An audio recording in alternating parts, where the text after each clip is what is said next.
The Wretched, a brand new release from IFC Midnight, tells a story about a witch who takes over the body of women, and makes people forget they even have children.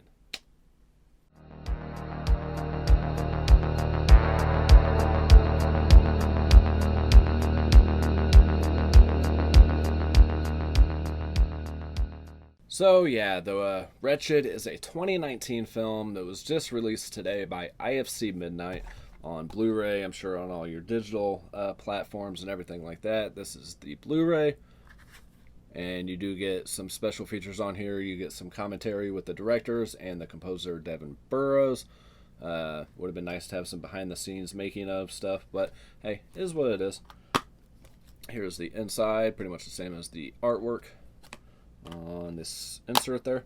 But yeah, thank you again for sending this out from IFC, and from MPI is the company that sends these out.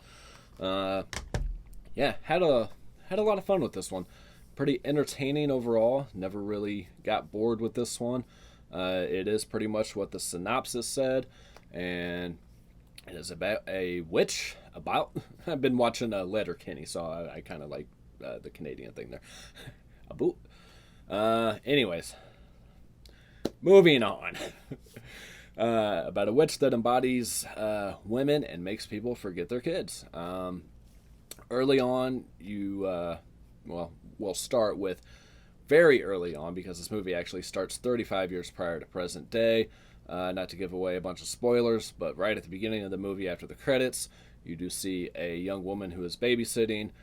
Goes to check on the child that she is babysitting. She goes down into the basement, and the child is being pretty much like eaten by this witch in this chair, and the door slams to the basement, and you see that symbol right here, if you can see it on the door, and that is a symbol that reoccurs throughout the film.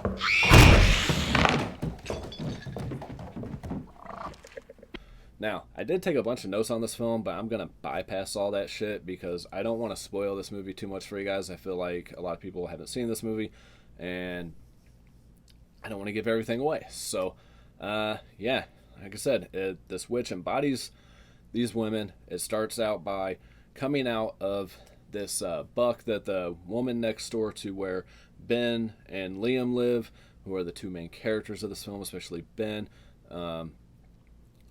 She goes to gut this buck to try to, cook up the meat and all that kind of good shit. And things don't go too well for her. She goes inside. After she goes inside, you see the hands of this creature coming out. And you see it kind of scurry away underneath the porch of their home.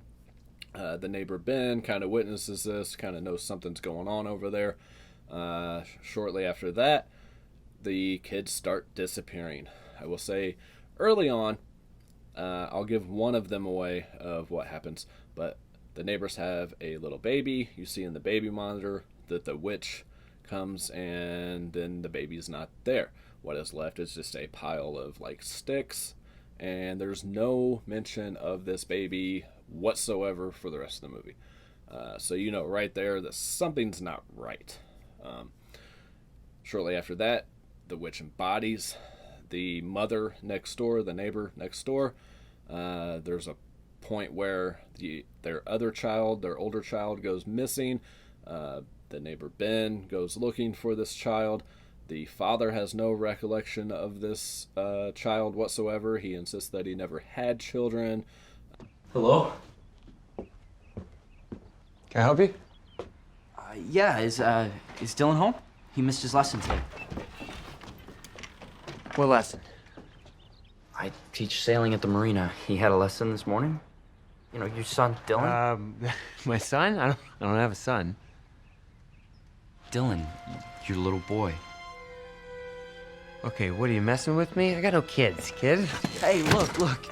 You have a son, all right? I've seen him. Look, man, I don't have time to dink around. Just get off my porch, okay? There's some love interest going on with the character of Ben and the character of Mallory, who also works at this marina that Ben's dad owns. There's some father-son stuff going on too. There's some talk about his dad and his mom, and his dad's like seeing this new girl, and Ben's not too happy about that. There's some kind of love things going on between Ben and Mallory. Some kind of character development, so you actually kind of give a half a shit about the characters when something does happen to them or doesn't. I'm not going to say which, but yeah, you also get some stuff going on with Ben and some of the I'll say cooler kids that are staying at these vacation homes and all that kind of stuff, where he goes to this party and things don't really go too well for him at this party, and things like that. Just your normal teen type stuff going on as well that they have to throw in these kind of movies. But later on, you do see Ben trying to break into the cellar of the house next door because he knows something isn't right. He knows they're hiding something down there. And at this point, the neighbors actually call the cops on him. And he tries to explain to his dad what's going on. His dad's just like, yeah, right, you're full of shit. The cops are saying like he's on drugs and all this. At that point, the witch changes bodies. I'm not going to say, I really don't want to give anything away, but it changes bodies, and things start going really bad for Ben and Liam, and things also happen with his love interest, Mallory, her little sister, and the witch. Things happen with that. I really don't want to give much away to this movie because I really want people to watch this. I think you guys are really going to enjoy this one. If you guys have the same taste in film that I do, I think you guys are really going to appreciate this one. It does feel like something that I have seen before, but with their own style on it, with their own take on it. I mean, it's kind of like a kind of tale that has been told throughout the years, I guess.